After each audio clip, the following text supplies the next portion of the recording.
Hello and welcome to Anatomy of Family. I'm your host, Melanie Studley. Hey guys, what's up? My name is Seth Studley. I'm a licensed marriage and family therapist, and today we're talking about how to make virtual schooling better. All right, let's begin.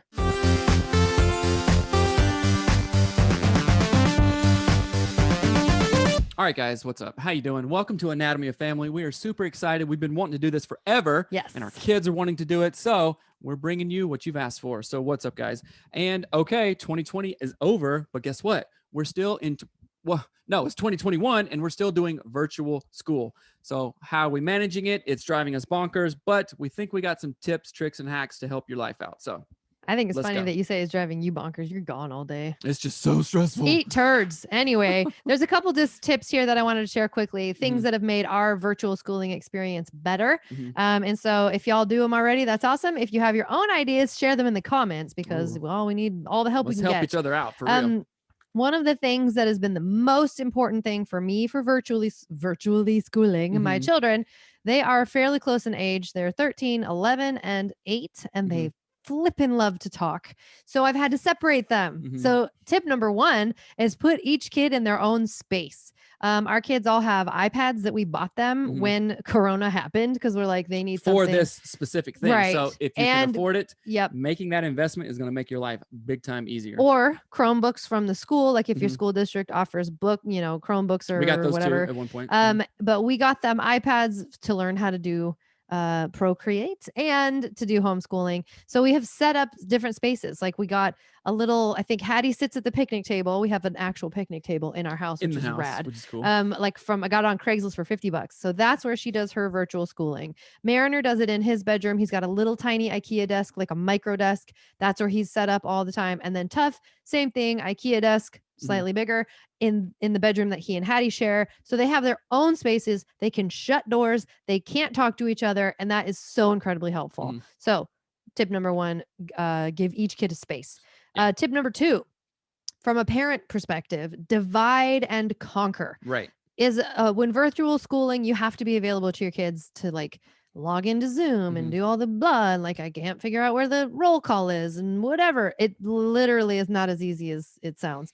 And so you have to just be available all the time, which is a lot for one parent to manage. Yes, it is. And we're not, ignorant to the fact that, what if both parents work? Right. Melanie works. Yes, she all works the time. from home, right? I work from home too when I can, but then I also work out of the home. So we're both working, but luckily she's on site. Yeah. And so when she says be available, that's what we mean, right? Yes. And okay, divide and conquer. Let's get into that. And I am specifically going to call out the husbands right now. Call them out. Call them out. Call them out. If you are the one that is working outside of the house, that is a privilege.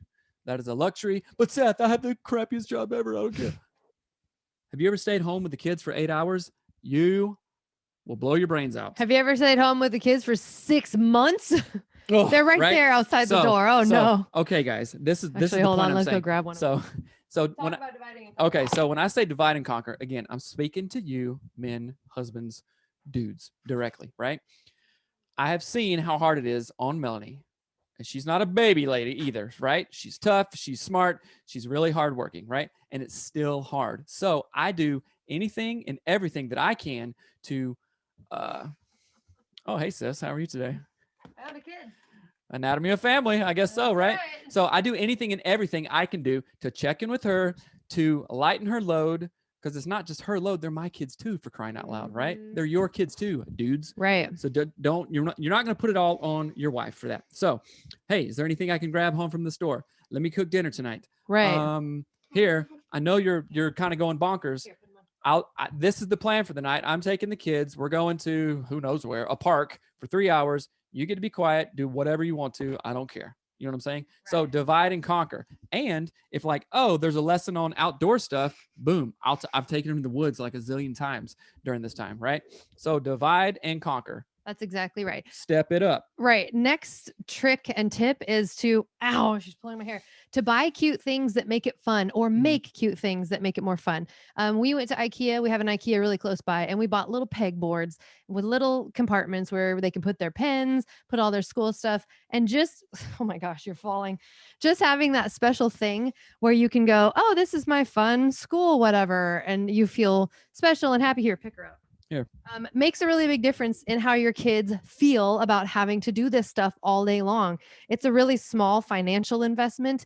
And again, you can make these things if you don't own them, and it will help your kids to feel happier about being stuck at home every day for months on end. What makes you happier to do virtual schooling? What makes it more fun for you? What do you mean? Like virtual schooling, you have to be at home to do school. You can't see your friends, but what can me and daddy do to make it more fun for you?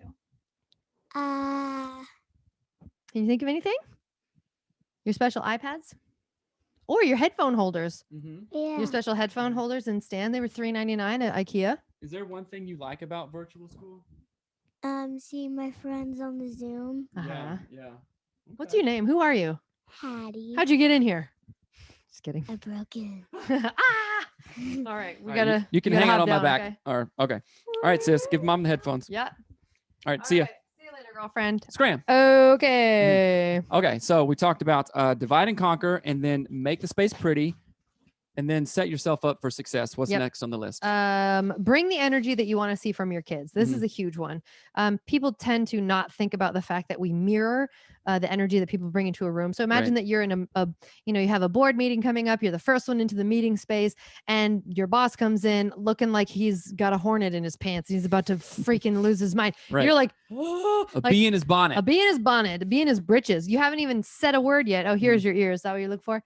Like nothing has even happened, but the energy is scary. It's stressed out. You're like, oh man, this is not going to be great.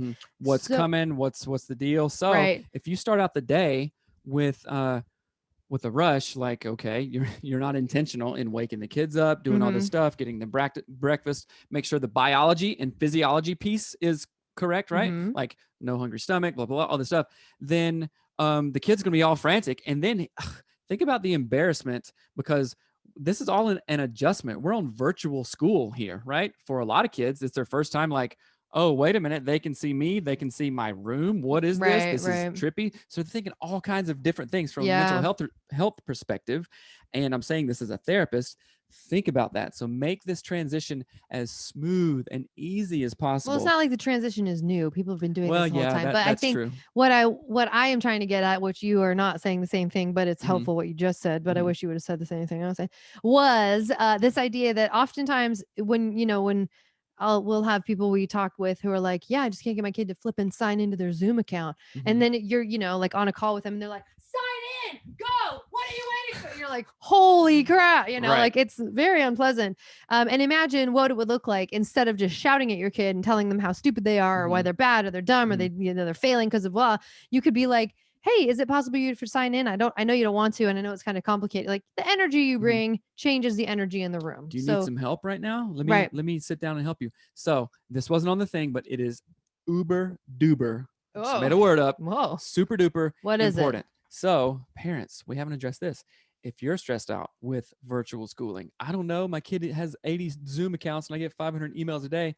That's what happens to us. And we are stressed out about it. But I want you to take a deep breath and go, okay, do some box breathing and make sure that your energy, if you do what you got to do, and I'm not meaning, drink 3 glasses of wine before you kids not goes off to rosé all school. day, y'all. Right. It's not that. Like, you got to calm down. You got to get centered. You got to be like, okay, because your kid is going to just act and do what they see. More is caught than taught. Right. Hello. More is caught than taught. So do what you got to do for your own self-care to get your body in a good place. If that's meditation for a minute, box breathing, go for it. Right. If you are stressed, your kids will be stressed. There is no way that you're going to be a stressed out mom or dad and your kids are going to be calm. That's about as simple as she's put it. Right. If you're stressed and you're showing it and acting a fool, your kids are going to be stressed. It's not acting a fool. We just need to learn some coping skills. But anyway, we just wanted to hop in here for a quick episode and talk about the things that have been helpful for us if we've been going through this journey. And it's a long journey for lots of people. But I hope this is helpful. And if it has been helpful, so please leave some comments. If you like our show, share it with your friends and rate it and review it. All of the things. You know what to do. I ain't telling you nothing. Anyway. And if you got any questions, email us at hello@anatomyoffamily.com. That's right. We'll answer them on the show and try to help out as much as possible because we all need help. We love you guys. We're in it. We got families. Let's make them great. All right. Talk to y'all later. All right. Bye. Bye.